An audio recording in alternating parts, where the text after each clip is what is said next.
All right. So really interesting because I know Shelly had asked me about my visit to the city of Antigua. Yeah. And while I was in Antigua, I had some really fascinating stuff that I can also share in another episode. When I went up to, I hiked the volcano up in Antigua, Volcán de Fuego.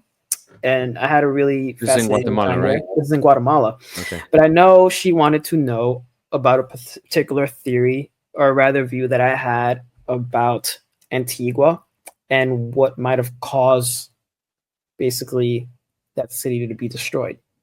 Okay. All right.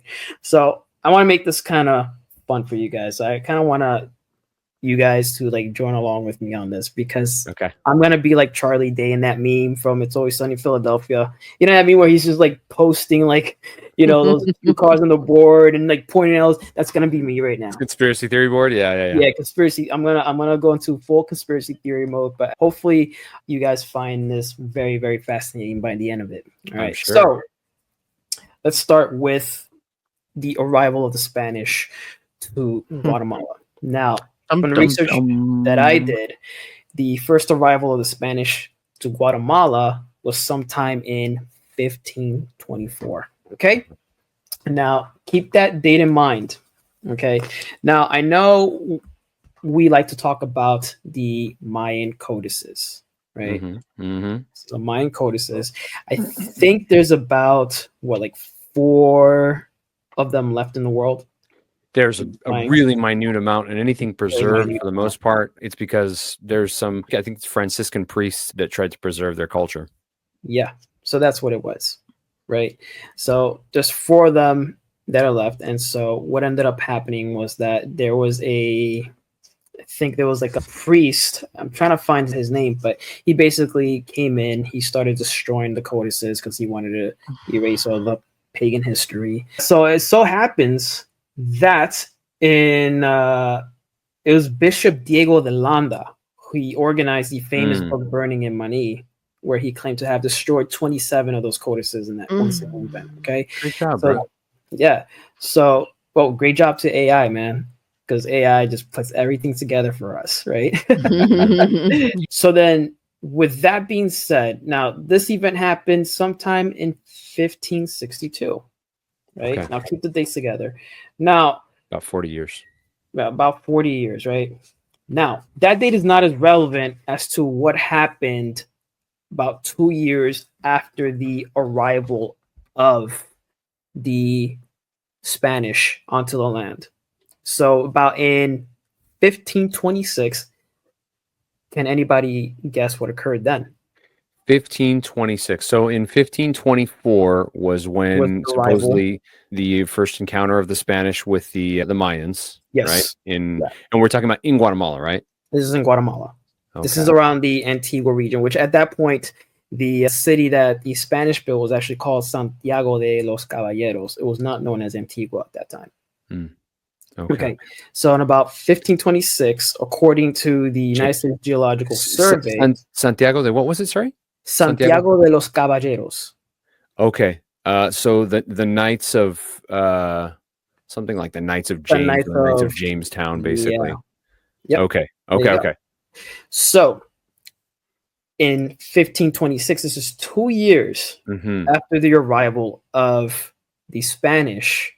I guess forced mass conversion.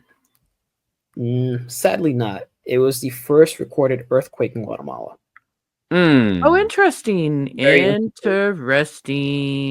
So now the reason I brought up the Codices is because while I was there and I was talking to people while I was touring the ruins, they actually said that, and again, this is just maybe just their own knowledge. I haven't done too much research into this, but according to them, there was no such thing as recorded earthquakes prior to the arrival of the Spanish. What? Yeah.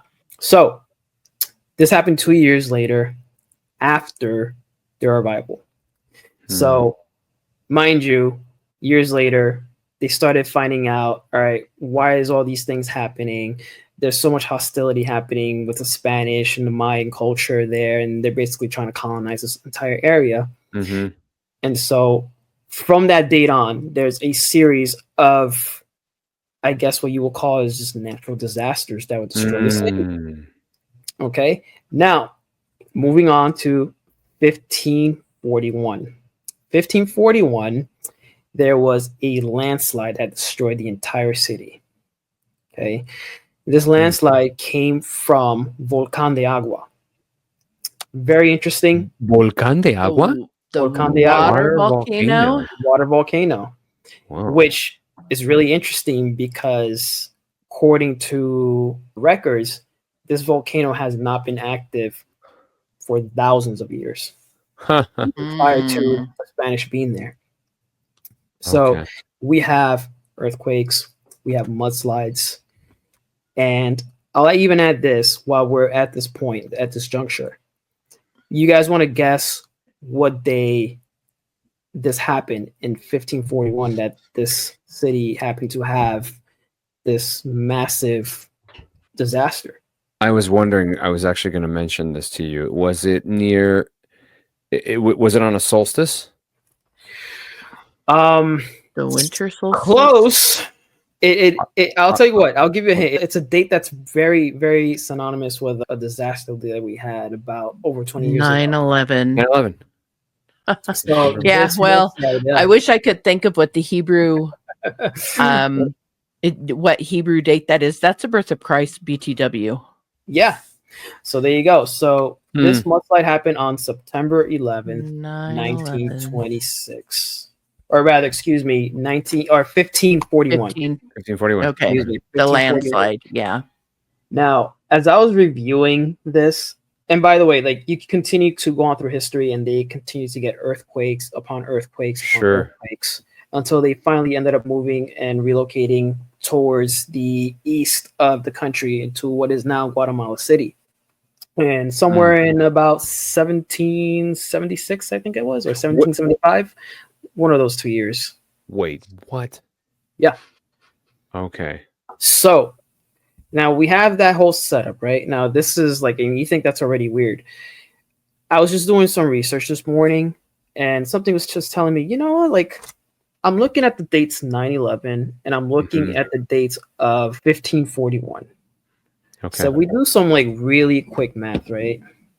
Let's say we look at like our September 11th happened in 2001, right? In order to tell, you know, how much time has passed between years, you want to subtract the year of that one event. So let's say 2001 minus 1541. I think I know where you're going. And what is it that you get? That's 460 years. Yeah. To the date.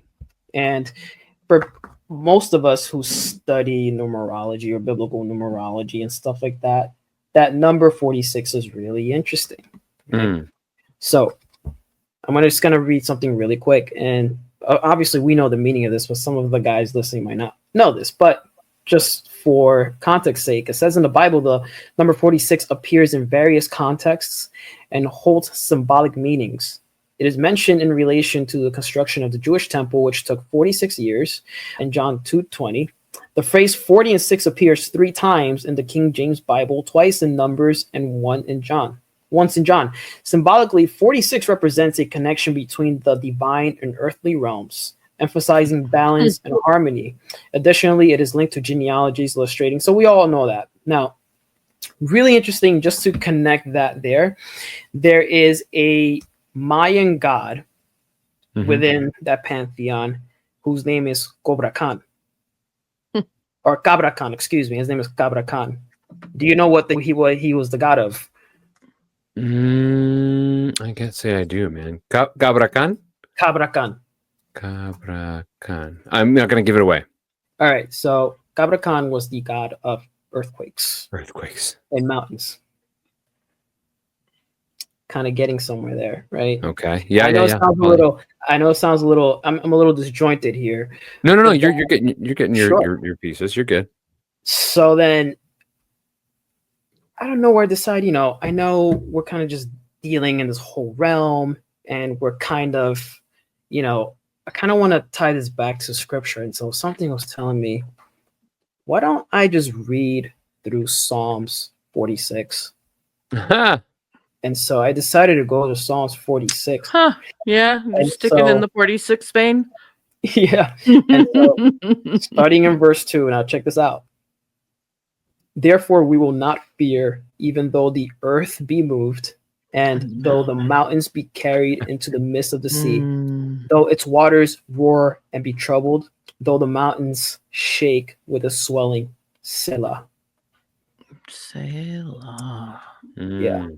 So think of that what you will. I know that's my own maybe ADHD mind rambling, but it's just really funny how, even though I can't like really connect all these things together, it's like I'm noticing sort of like a pattern here, you know, between like the earthquakes and the numbers and the dates and stuff like that. And it kind of goes back to what we were talking about earlier about the spiritual world manifesting itself into the physical. And maybe this could be an event where that happened. Hey guys, we're the Christian Theological Dark Web Podcast. We have a new podcast dropping almost every week. If you'd like to subscribe and get special content... Oh, well, that's easy. Head on over to Spotify or to Patreon and sign up for only $3 a month. Thanks so much for checking out this video. If you'd like to see another, click a link. Maranatha.